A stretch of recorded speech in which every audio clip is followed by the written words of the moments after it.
The 4 billion years of Darwinian evolution are now part of common culture. But most people nonetheless tend to think that human beings are in some sense the culmination. There's no particular reason to think that intelligence couldn't develop further. Astronomers know that our sun is less than halfway through its life. It'll be 6 billion years before the sun flares up, engulfing the inner planets, vaporizing any life that remains on Earth. But any life that remains at that time won't be humans. It'll be life at least as different from us as we are from bacteria, because there's as much time for future evolution on Earth and beyond before the sun dies as there has been to get from the simplest organisms to us. So our future in this universe can tell us something about life in other more advanced universes. So what is the future for intelligence?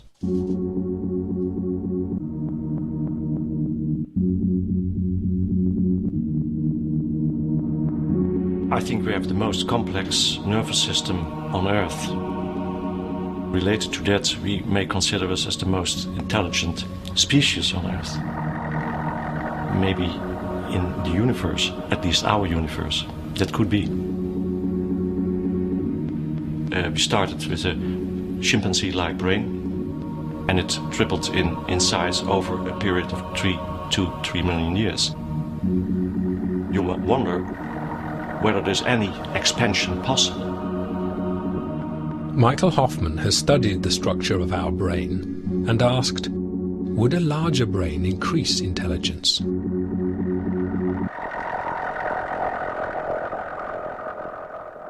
We did a study by comparing brain structures in primates, starting from very small, relatively primitive primates up to human beings. What you can do then is to extrapolate these findings to creatures which even have a larger brain than we had. To our surprise, after a particular brain size, something strange happened.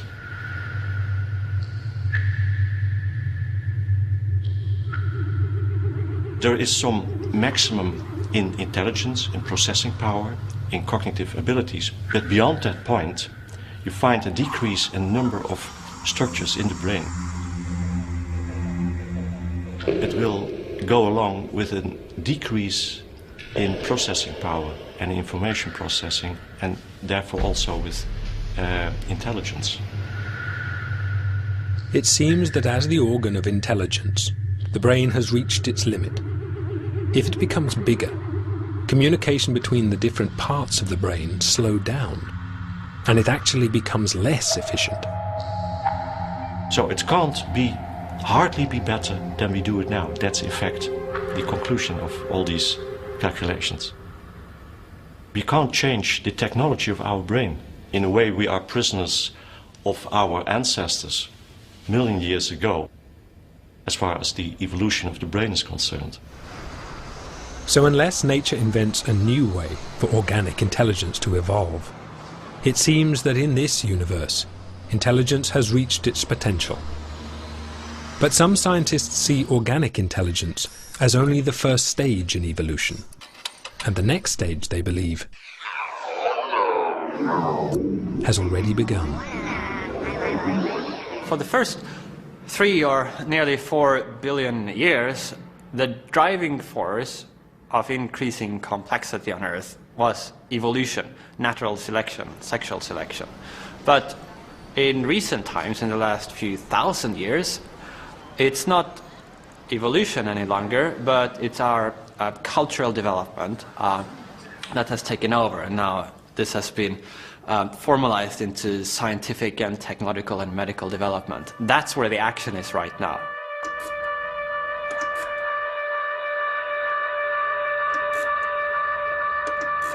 If we become more intelligent, it is because we will learn to use technology or maybe medicine to enhance our own intellectual capacities.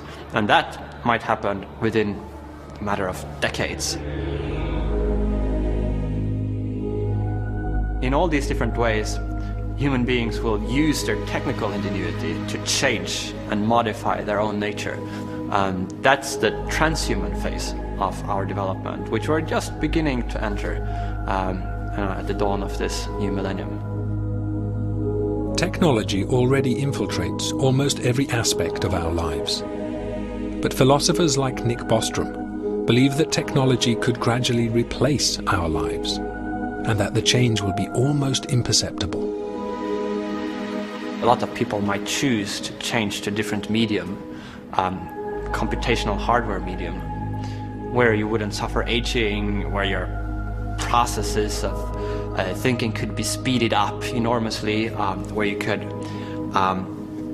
transport yourself at the speed of light as information pattern, where you could make copies, backup copies of yourselves. You would start by replacing a small bit of the brain, maybe a single nerve cell, with a computer processor that would do the same thing, and then you could replace larger and larger parts, and eventually you would consist of silicon. And that sounds really scary and bad, but if at no point in this process you noticed any difference, and if you ended up with just the same mental life as you had before, then you might think it doesn't really matter so much whether I'm made of silicon or carbon, what's inside my skull, or indeed whether I have a skull or my whole mental life is implemented on a computer. But what matters rather is what you think and feel and do and how you relate to others.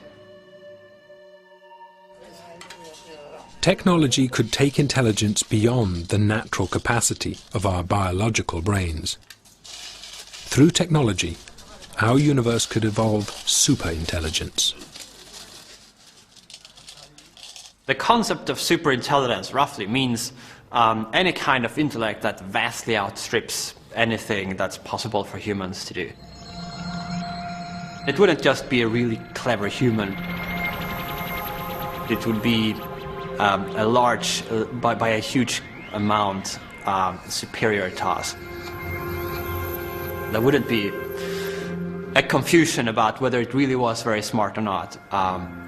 It would be on a completely different level. We obviously can't conceive of what a superintelligence might be able to achieve any more than a dog can appreciate quantum mechanics. But we can at least quantify things by thinking about computers. We can think about the processing power of computers and the kind of calculations they can do, the degree of complexity they can simulate.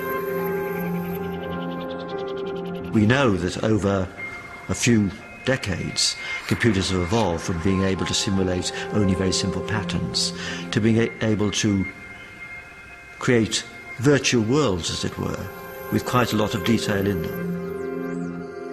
And if the computers in this new era are powerful enough, they will be able to simulate the events at the very start of our universe, to test the underlying principle that set our laws of nature so precisely, to play with the parameters of creation, to see what might evolve.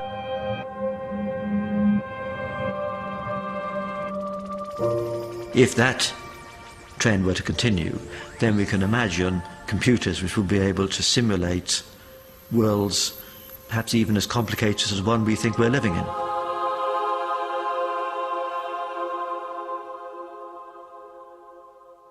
Of course, this raises a philosophical question: could we ourselves be in such a simulation?